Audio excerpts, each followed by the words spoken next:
ইসলামী আন্দোলন বাংলাদেশ গাজীপুর জেলা মহানগর কর্তৃক আয়োজিত ঐতিহাসিক রাজবাড়ির ময়দানে অধ্যকার গণসমাবেশের শ্রদ্ধেয় সভাপতি, আজকের প্রধান অতিথি, এদেশের লক্ষ কোটি তৌহিদি জনতার হৃদয়ের স্পন্দন, আগামী দিনের ইসলামী বিপ্লবের মহানায়ক রূপকার, ইসলামী আন্দোলন বাংলাদেশের সিনিয়র নায়েবে আমির মুফতি সৈয়দ মোহাম্মদ ফাইজুল করিম সাহেবের চরমনায় মঞ্চে উপবিষ্ট ইসলামী আন্দোলন বাংলাদেশের যুগ্ম মহাসচিব জননেতা মাওলানা গাজী আতাউর রহমান সহায়ক, জাতীয় নেতৃবৃন্দ, ছাত্র আন্দোলন, যুব আন্দোলন, শ্রমিক আন্দোলন, জাতীয় শিক্ষক ফোরাম সহ জাতীয় ওলামা মাশায়েখ আইম্মা পরিষদের নেতৃবৃন্দ সহ আগত সমবেত গাজীপুরের তৌহিদি জনতা, প্রিয় ভাইয়ের আমার, গাজীপুর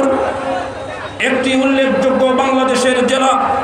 ঢাকার পার্শ্ববর্তী জেলা হিসাবে এই জেলা যেমনিভাবে 1971-এর স্বাধীনতা যুদ্ধে অবদান রেখেছে, এই গাজীপুরের মাটি মানুষ যেভাবে অর্থনৈতিকভাবে দেশের বিভিন্ন গুরুত্বপূর্ণ স্থাপনা সহ গাজীপুর একটি উল্লেখযোগ্য অঞ্চল, গাজীপুর একটি উল্লেখযোগ্য জায়গা, একটি অর্থনৈতিক সমৃদ্ধ একটি অঞ্চল। অতএব এই গাজীপুরবাসীর অনেক দায়িত্ব কর্তব্য রয়েছে।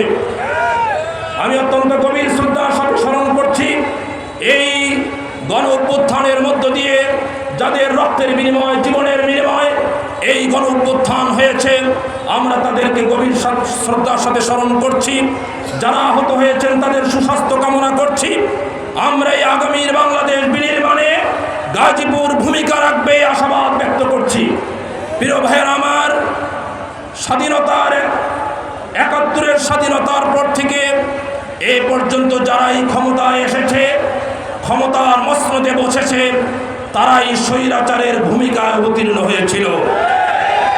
এই স্বৈরাচারকে ছাত্র জনতা যেভাবে প্রত্যাখ্যান করেছে, তাদেরকে যেমনিভাবে আস্থা করে নিক্ষেপ করেছে, গণভবন, সংসদ ভবন সহ যেভাবে তাদের লেজ গুটিয়ে পালাতে তারা বাধ্য হয়েছে, এখান থেকে যদি অতীত থেকে শিক্ষা আমরা নিতে না পারি, তাহলে বাংলাদেশের ভবিষ্যৎ আগামী দিনে আরো করুণ হবে।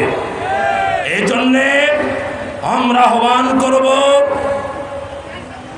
আসুন আমরা অনেক বাংলা গড়ার স্বপ্ন আমাদের নেতাদের থেকে শুনেছি, আমরা বহু দলীয় বাংলাদেশ গড়ার কথা আমরা শুনেছি, আমরা আমাদের রক্তকে বারবার জমিনে ঢেলে দিয়েছি, আমাদের অর্থ দিয়েছি, আমাদের জীবন দিয়েছি, কারাবরণ করেছি, কিন্তু এই জাতি তাদের ভাগ্যের পরিবর্তন করতে পারে না। এই জাতি যদি তার ভাগ্য পরিবর্তন করতে হয়, তাহলে আমাদেরকে আসতে হবে কোরআন সুন্নাহর ভিত্তিতে, ইসলামী অনুশাসনের ভিত্তিতে আগামী দিনের বাংলাদেশ বিনির্মাণ করতে হবে। সেই বাংলাদেশ বিনির্মাণে আমরা আশাবাদী। গাজীপুরের প্রত্যেকটি থানা উপজেলায় এই স্বাধীনতাকে অক্ষুণ্ণ রাখবার জন্যে আমাদেরকে গণসংগঠন গড়ে তোলার মাধ্যমে, গণমানুষকে সম্পৃক্ত করার মাধ্যমে আগামী দিনের বাংলা বিনির্মাণে আমাদেরকে গুরু দায়িত্ব পালন করতে হবে। এই জন্য আসুন আমরা ঐক্যবদ্ধ হয়ে এই স্বৈর শাসনের পতন মধ্য দিয়ে আবার যেন আরো স্বৈর শাসনের আধিপত্য বিস্তার হতে না পারে, এজন্য আমাদেরকে সজাগ থাকতে হবে। এই গাজীপুরের মাটি আগামী দিনে ইসলামী আন্দোলনের ঘাঁটি হবে। এই গাজীপুরের মাটি পীর সাহেব চরমনায়ের ঘাঁটি হবে। এই গাজীপুরের মাটি শাইখে চরমনায়ের ঘাঁটিতে রূপান্তরিত হবে।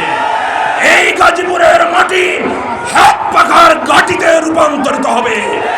যদি হাত পাখার ঘাঁটিতে রূপান্তরিত করতে হয়, আমাদেরকে ঐক্যবদ্ধভাবে আগামী দিনের সংগ্রামে আমাদেরকে ঐক্যবদ্ধভাবে আমাদের সংগ্রামকে চালিয়ে যেতে হবে।